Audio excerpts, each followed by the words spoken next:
Hello everyone, ഞാൻ doctor Shalini. രാജസ്ഥാനിലും മധ്യപ്രദേശിലും ഉണ്ടായ കോഫ് സിറപ്പ് സംബന്ധമായ വാർത്തയെ തുടർന്ന് പല പാരൻസും സംശയത്തിലാണ്. തൻ്റെ കുഞ്ഞുങ്ങൾക്ക് കോഫ് സിറപ്പ് കൊടുക്കണമോ, കൊടുക്കുന്നത് അപകടകാരികളാണോ, ഇതുവരെ ചെയ്തതെല്ലാം തെറ്റായോ എന്നുള്ളത്. അപ്പോൾ അതിനെക്കുറിച്ച്, ആ സംശയത്തിനെക്കുറിച്ചുള്ളൊരു വീഡിയോ ആണ് ഇപ്പോൾ പറയുന്നത്. ആദ്യമായി നമുക്ക് രാജസ്ഥാനിലും മധ്യപ്രദേശിലും സംഭവിച്ചത് എന്തെന്ന് മനസ്സിലാക്കാം. അവിടെ സംഭവിച്ചിരിക്കുന്നത് എന്തെന്ന് വെച്ചാൽ, ഡോക്ടർമാർ പ്രിസ്ക്രൈബ് ചെയ്ത് കുഞ്ഞുങ്ങൾ കോഫ് സിറപ്പ് കഴിച്ചിരിക്കുന്നു. അതിനെ തുടർന്ന് ഒരു പ്രത്യേകതരം കോഫ് സിറപ്പിനെ തുടർന്ന് 10 പേരോളം മരണപ്പെട്ടിരിക്കുന്നു. അപ്പോൾ ഇതിൽ കൂടുതലും 2 വയസ്സിൽ താഴെയുള്ള കുഞ്ഞുങ്ങളുമാണ്. അപ്പോൾ എന്തുകൊണ്ടാണ് അവിടെ അത് സംഭവിച്ചത് എന്ന് വെച്ചാൽ, അതിന് പറയപ്പെടുന്ന കാരണം, കണ്ടുപിടിക്കപ്പെട്ട കാരണം എന്തെന്നാൽ, ആ കോഫ് സിറപ്പിൽ മരുന്ന് പറഞ്ഞതിലധികം അളവിൽ ഉണ്ടായിരുന്നു. അതുകൊണ്ട് തന്നെ ആ പ്രായത്തിലുള്ള കുഞ്ഞുങ്ങൾക്ക് അത് കൊടുത്തപ്പോൾ അത് അപകടം വരുത്തിയിരിക്കുന്നു. പൊതുവെ എല്ലാവർക്കും ഇപ്പോൾ ഉണ്ടാകുന്ന ഒരു സംശയം എന്ന് പറയുന്നത്, തൻ്റെ കുഞ്ഞുങ്ങൾക്ക് കോഫ് സിറപ്പ് കൊടുക്കണമോ വേണ്ടയോ എന്നാണ്. ഇപ്പോൾ ഈ പ്രശ്നത്തെ തുടർന്ന് നമുക്ക് ആരോഗ്യവകുപ്പ് കുഞ്ഞുങ്ങൾക്ക് 2 വയസ്സ് താഴെയുള്ള കുഞ്ഞുങ്ങൾക്ക് കോഫ് സിറപ്പ് കൊടുക്കണ്ട എന്ന നിർദ്ദേശം ഡോക്ടർമാർക്ക് നൽകി.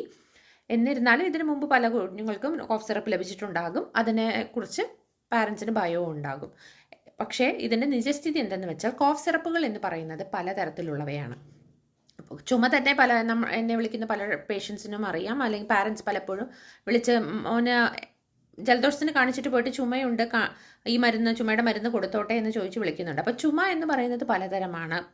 പുറത്ത് ചുമയായി കാണിച്ചാലും അത് കഫമുള്ളതോ കഫമില്ലാത്തതോ ശ്വാസം മുട്ട് പോലെ വീസിങ്ങിനെ തുടർന്നുള്ള ചുമയോ ആയിരിക്കാം. പലതരത്തിൽ ചുമകളുള്ളതുപോലെ തന്നെ കോഫ് സിറപ്പുകളും പലതരത്തിലുള്ളത്. അപ്പോൾ പലപ്പോഴും നിങ്ങൾ ഓവർ ദ കൗണ്ടറായിട്ടോ മറ്റും മേടിക്കുന്ന കോഫ് സിറപ്പുകളിൽ കോഫ് സിറപ്പ് എന്ന് പറഞ്ഞ് മാത്രം മേടിക്കുമ്പോൾ പലപ്പോഴും നമ്മൾക്ക് ഏത് തരത്തിലുള്ള ചുമയാണോ അതിന് പറ്റിയ പോലെയുള്ള ചുമയുടെ സിറപ്പല്ല ലഭിക്കുക. അതേപോലെ തന്നെ പല മരുന്നുകളും, ചുമയുടെ സിറപ്പുകൾ, കോഫ് സിറപ്സ് എന്നതിലെ കണ്ടൻ്റ് ആയിട്ടുള്ള പല മരുന്നുകളും പല ഏജ് ഗ്രൂപ്പിനും പല തരത്തിൽ കൊടുക്കേണ്ടവയാണ്, പല ഡോസിലും കൊടുക്കേണ്ടവയാണ്. അപ്പോൾ ഇത് ജനറലായി മേടിച്ച്, അല്ലെങ്കിൽ ജനറലായി ഒരു ഡോസിൽ എല്ലാ കുട്ടികൾക്കും അല്ലെങ്കിൽ എല്ലാവർക്കും പ്രിസ്ക്രൈബ് ചെയ്യുമ്പോഴാണ് ദോഷം സംഭവിക്കുന്നത്. അപ്പോൾ ഇപ്പോൾ ഉള്ള പ്രധാനപ്പെട്ട ഡൗട്ട് എന്ന് പറയുന്നത്, ചുമയുടെ മരുന്ന് കൊടുക്കണമോ, എൻ്റെ കുഞ്ഞിന് ചുമയുടെ മരുന്ന് കൊടുക്കണമോ, 2 വയസ്സിൽ താഴെയുള്ള എൻ്റെ കുഞ്ഞിന് ചുമയുടെ മരുന്ന് കൊടുക്കണമോ എന്നുള്ളതാണ്. അപ്പോൾ പൊതുവായി തന്നെ ചുമയുടെ മരുന്നുകൾ വളരെ കുറച്ചാണ് 2 വയസ്സിൽ താഴെയുള്ള കുഞ്ഞുങ്ങൾക്ക് പ്രിസ്ക്രൈബ് ചെയ്യപ്പെടുക. കൂടുതലും സലൈൻ നേസൽ ഡ്രോപ്സോ അല്ലെങ്കിൽ വളരെ ചുരുക്കം മരുന്നുകളോ ചേർത്തിട്ടുള്ള കോഫ് സിറപ്സ് ആണ് കൊടുക്കുക. കോമ്പിനേഷൻസ് വളരെ കുറവാണ് കൊടുക്കാറ്. എന്നിരുന്നാലും ഡോക്ടർ കണ്ട് ശ്രദ്ധിച്ച് പ്രിസ്ക്രൈബ് ചെയ്ത മെഡിസിൻ ആണെങ്കിൽ കൊടുക്കുന്നതിൽ തെറ്റില്ല. പക്ഷേ കൺഫ്യൂഷൻസ് ഒഴിവാക്കാൻ താൽക്കാലികമായി ഏതൊക്കെ മരുന്നുകൾ എന്നുള്ളത്, അല്ലെങ്കിൽ ഓവർ ദ കൗണ്ടർ വാങ്ങി കൊടുക്കാതിരിക്കുവാനായും താൽക്കാലികമായി ഇപ്പോൾ കൊടുത്തിരിക്കുന്ന ആരോഗ്യവകുപ്പ് നൽകിയിരിക്കുന്ന നിർദ്ദേശമാണ് 2 വയസ്സിൽ താഴെയുള്ള കുട്ടികൾക്ക് ചുമയുടെ സിറപ്പ് കൊടുക്കേണ്ട എന്നുള്ളത്. ഇത് പല കാര്യങ്ങൾക്കുമാണ്. ശരിയായ രീതിയിൽ എന്താണ് സംഭവിച്ചതെന്ന് പഠിക്കാനും, പിന്നെ മരുന്ന് കമ്പനികൾക്ക് കൃത്യമായ രീതിയിൽ പ്രിപ്പറേഷനുള്ള കൂടുതൽ നിർദ്ദേശങ്ങൾ നൽകാനും കൂടിയാണ് ഈ റൂൾ താൽക്കാലികമായി നൽകിയിരിക്കുന്നത്. ഇത്രയും കാലം ഞങ്ങളുടെ കുഞ്ഞിന് കൊടുത്തിരുന്ന ചുമയുടെ സിറപ്പ് തെറ്റായിരുന്നു, അല്ലെങ്കിൽ പ്രശ്നമുണ്ടാക്കുന്നവയായിരുന്നു എന്ന് കരുതി പാനിക്കാവേണ്ട ആവശ്യമില്ല. കുഞ്ഞിനെ പരിശോധിച്ച് പീഡിയാട്രീഷ്യൻ കൃത്യമായ ഡോസിൽ തന്ന ചുമയുടെ സിറപ്പിന് ദോഷമുണ്ടാക്കേണ്ട ആവശ്യമില്ല.